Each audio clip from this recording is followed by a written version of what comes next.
तो आइए दोस्तों, एक बार फिर स्वागत है वीकेएस न्यूज में। तो बात करेंगे छत्तीसगढ़ की आज की दिन भर ताज़ा खबरों, ताज़ा अपडेट के बारे में। तो आज है 13 सितंबर 2020 रविवार का दिन। तो वीडियो को अंत तक जरूर देखना दोस्तों, ताकि कोई भी खबर छूटने न पाए। और वीडियो को लाइक, शेयर और चैनल को सब्सक्राइब जरूर करना, ताकि आपको छत्तीसगढ़ से जुड़े ताज़ा अपडेट डेली मिलते रहे। तो अभी एक बड़ी खबर निकल कर आ रही है। स्कूल फीस को लेकर बना गतिरोध हुआ दूर। न पालकों पर फीस के लिए दबाव बनाया जाएगा, न ही बच्चों की ऑनलाइन क्लास रोकी जाएगी। आगे जानेंगे पूरी जानकारी।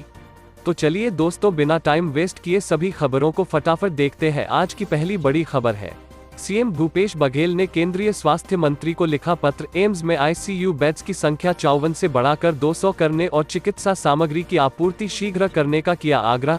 रायपुर, मुख्यमंत्री भूपेश बघेल ने केंद्रीय स्वास्थ्य मंत्री डॉ. हर्षवर्धन को पत्र लिखकर राज्य में कोविड हॉस्पिटल और कोविड सेंटर के संचालन के लिए 736.74 करोड़ रुपए की राशि उपलब्ध कराने, कोरोना संक्रमण की रोकथाम और बचाव के लिए आवश्यक सामानों की त्वरित आपूर्ति तथा अखिल भारतीय आयुर्विज्ञान संस्थान एम्स रायपुर में उपलब्ध 54 आईसीयू बेड्स को बढ़ाकर 200 बेड्स करने का आग्रह किया है। बघेल ने केंद्रीय मंत्री डॉ. हर्षवर्धन को लिखे पत्र में प्रदेश में कोरोना संक्रमण की वर्तमान स्थिति की जानकारी देते हुए कोविड महामारी के समय में केंद्र सरकार द्वारा दी जा रही तकनीकी सहायता एवं दिशा निर्देश हेतु सहृदय धन्यवाद दिया है।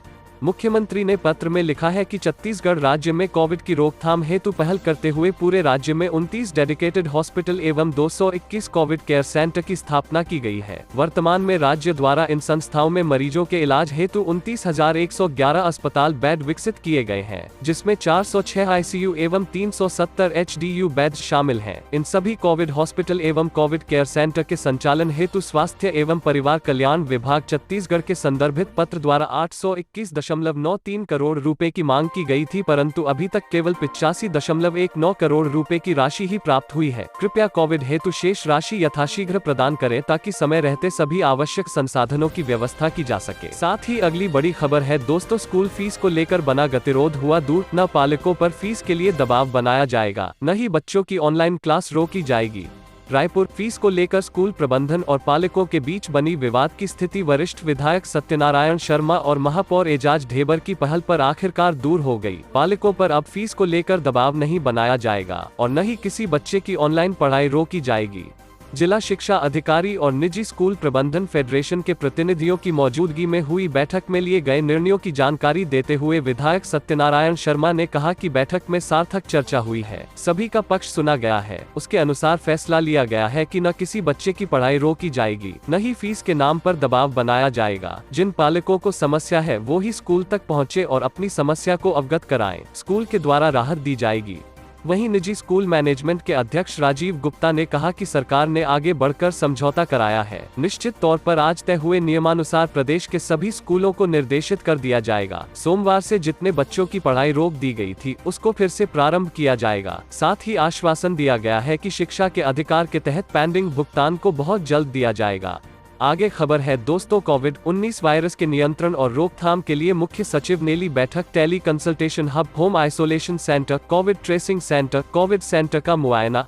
रायपुर, प्रदेश के मुख्य सचिव आरपी मंडल ने शनिवार को न्यू सर्किट हाउस में state command and control centre में रायपुर जिले में कोविड-19 के नियंत्रण एवं रोकथाम के लिए किए जा रहे कार्यों की समीक्षा की। उन्होंने इसके उपरांत कलेक्टर, वरिष्ठ पुलिस अधीक्षक, नेशनल हेल्थ मिशन और स्वास्थ्य विभाग के अधिकारियों, नगर निगम के आयुक्त, जिला पंचायत के मुख्य कार्यपालन अधिकारी के साथ मेडिकल कॉलेज हॉस्पिटल रायपुर के टेली कंसल्टेशन हब, जिला पंचायत कार्यालय में बनाए गए home isolation centre, new circuit house में बनाए गए contact tracing centre, Ayurvedic college और इंडोर स्टेडियम के कोविड सेंटर का मुआयना किया। बैठक के दौरान मंडल ने कोविड-19 के त्वरित पहचान और निदान के लिए ज्यादा से ज्यादा टेस्ट करने पर जोर दिया, जिससे मरीजों का इलाज शीघ्र शुरू हो सके और उनका इलाज बेहतर रूप से हो सके। उन्होंने भविष्य को दृष्टिगत रखते हुए कोविड के प्रभावी नियंत्रण के लिए अभी से चिकित्सा सुविधाओं को बढ़ाने पर जोर दिया तथा आयुर्वेदिक कॉलेज के परिसर में बनाए गए कोविड अस्पताल को अपग्रेड करते हुए गंभीर रूप से प्रभावित कोविड मरीजों के इलाज के लिए ऑक्सीजन की सुविधा भी उपलब्ध कराने को कहा।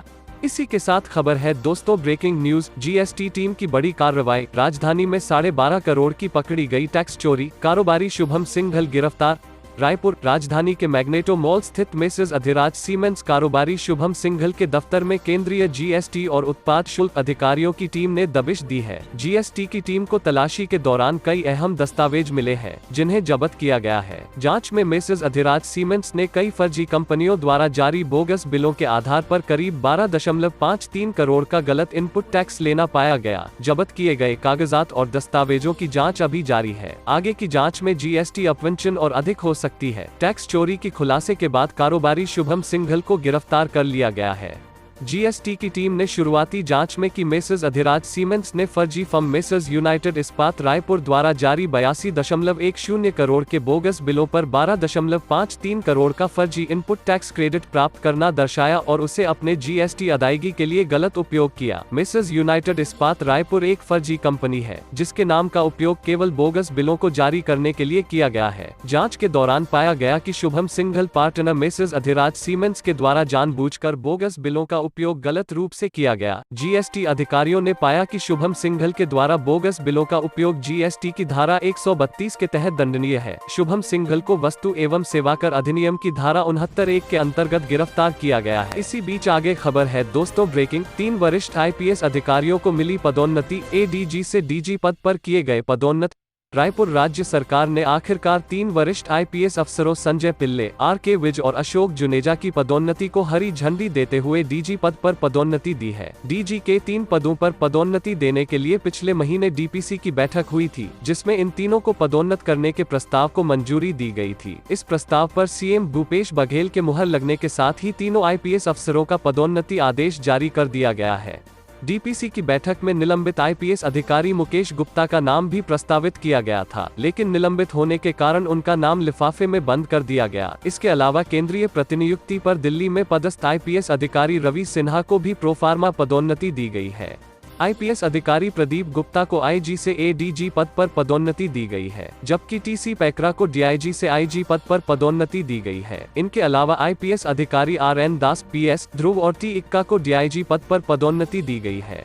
साथ ही अगली खबर है दोस्तों, छत्तीसगढ़ राज्य हज कमेटी को मिला स्कॉच अवार्ड, उत्कृष्ट हज व्यवस्थाओं के लिए मिला सम्मान। रायपुर प्रदेश के हज यात्रियों के लिए राज्य हज कमेटी द्वारा की जाने वाली उत्कृष्ट हज व्यवस्थाओं के लिए स्कॉच ग्रुप नई दिल्ली द्वारा राष्ट्रीय स्तर पर पुरस्कृत किया गया है। स्कॉच ग्रुप नई दिल्ली द्वारा स्कॉच अवार्ड 2020 के लिए प्रदेश से जाने वाले हज यात्रियों को राज्य हज कमेटी द्वारा दी जा रही उल्लेखनीय सेवाओं की सराहना करते हुए राष्ट्रीय स्तर पर सिल्वर श्रेणी में पुरस्कृत किया गया है। भारतवर्ष में हाजियों के लिए उत्कृष्ट कार्य एवं सृजनात्मक प्रयोग करने के लिए राज्य हज कमेटी को इस पुरस्कार से पुरस्कृत किया गया है। राज्य हज कमेटी को राष्ट्रीय स्तर पर पुरस्कृत होने पर अल्पसंख्यक कल्याण मंत्री doctor Premsai Singh TECOM, one मंत्री मोहम्मद अकबर ने राज्य हज कमेटी के अध्यक्ष मोहम्मद असलम खान, सचिव साजिद मेमन और उनकी पूरी टीम को बधाई दी है। मंत्री द्वय ने उन्हें निर्देशित किया कि प्रदेश से जाने वाले हज यात्रियों के लिए ज्यादा से ज्यादा सुविधाएं उपलब्ध कराई जाए। साथ ही खबर है भूपेश सरकार की बड़ी उपलब्धि, छत्तीसगढ़ के state institute of hotel management को मिली राष्ट्रीय मान्यता। रायपुर छत्तीसगढ़ में राम वन गमन पथ जैसी महत्वाकांक्षी योजना शुरू करके राष्ट्रीय स्तर पर ख्याति अर्जित करने वाली मुख्यमंत्री भूपेश बघेल के नेतृत्व वाली सरकार के खाते में एक और उपलब्धि जुड़ गई है। राज्य निर्माण के बाद पहली बार छत्तीसगढ़ के state institute of hotel management (IHM) को राष्ट्रीय होटल प्रबंध एवं कैटरिंग टेक्नोलॉजी परिषद (NCHMCT) ने मान्यता प्रदान कर दी है। इस मान्यता के बाद अब state institute of hotel management (IHM) के डिग्रीधारियों को देश विदेश के विभिन्न संस्थानों में मान्यता मिल सकेगी। गौरतलब है कि state institute of hotel management (IHM) का गठन 2006 में किया गया था। मुख्यमंत्री भूपेश बघेल छत्तीसगढ़ को देश के पर्यटन नक्शे में शामिल कराने के लिए प्रयासरत हैं। इसके लिए पर्यटन के क्षेत्र में अनेक योजनाएं शुरू की गई हैं, ताकि पर्यटक छत्तीसगढ़ की तरफ आकर्षित हो सके। इसी परिप्रेक्ष्य में राज्य सरकार की महत्वाकांक्षी योजना राम वन गमन पथ के लिए बहुत तेजी से काम किया जा रहा है। मुख्यमंत्री बघेल पर्यटन को बढ़ावा देने के साथ साथ यहाँ के नौजवानों को इस क्षेत्र में आगे बढ़ाने का प्रयास भी कर रहे हैं। मुख्यमंत्री भूपेश बघेल तथा पर्यटन मंत्री ताम्रध्वज साहू के निर्देश पर पर्यटन विभाग के सचिव अनबलगन पी तथा टूरिज्म बोर्ड की प्रबंध संचालक इफ्फत आरा ने state institute of hotel management (IHM) को मान्यता दिलाने की पहल की, जिसका सुखद परिणाम सामने आया है।